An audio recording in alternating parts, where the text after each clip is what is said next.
para kadagiti mangidata ulo ti gobyerno tayo. Itaas ang sangwen tayo ti skandalo at korupsyon, ang mga iturturong ti kinapanglaw, kinakurapayan na pagilyan tayo. Mabaliwan iday ti parabor ti Diyos, kay nagbalik kuma apagbaban tinamnama, para itinasaysayaat ang masakbayan tayo, akas Pilipino. Kumararat tayo ti Apo. From grace Almighty God. Parais ng amin ay press evangelizers. Kasan pa nag-press da, isnan na duma-duma ay parokya. Ituro da tako si manbalin ay instrumento san pa nakapabaro, san pa nagbiag ng kakabsat tako.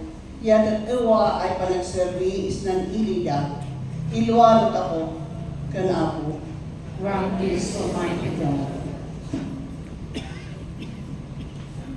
At paay kadagiti amin a leaders ti gobyerno tayo, local ken national, maadaan kuma ti panagbalbaliw, kastamay ti pannilaw, ti grasya ti Diyos, kadakwada, tapno ti panagraera iti korupsyon, nga mangilumlum kadagiti umili, iti napalalo, kinarakurapay, sa rangitenda kuma, asituturet, kinagserbida at pagserbingan pinamnama para itinaimbag ang musakbayan tagiti amin nga umili a Pilipino.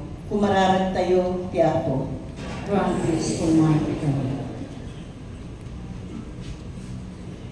Para sa amon nagpartisipar sa ika-16 na Press National Convention, maguli sa kada parokya pagkatapos sa dinapagtiripon na maging mga buhay na tanda sa paglaon sa amon mga komunidad.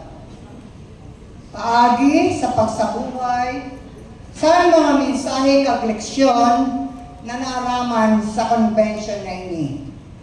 Mga kita, Ginoo. From grace Almighty God.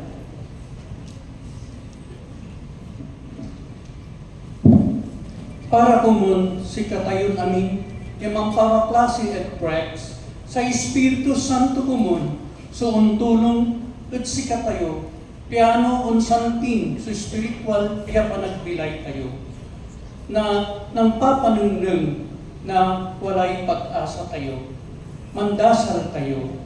Let us pray to the Lord. From grace Almighty God. Para sa dumaranas ng kapighatian at pagdurusa dahil sa mapinsalang bagyo at lindol.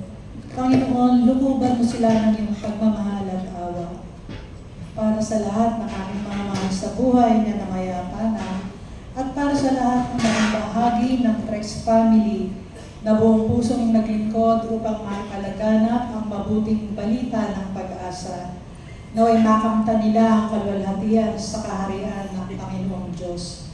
Manalangin tayo sa Panginoon. From grace Almighty God.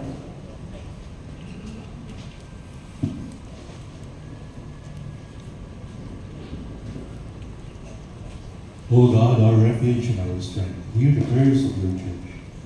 For you yourself are a source of all devotion, and when we pray that what we ask in faith, we may truly obtain. Through Christ. Amen. Let us be seated.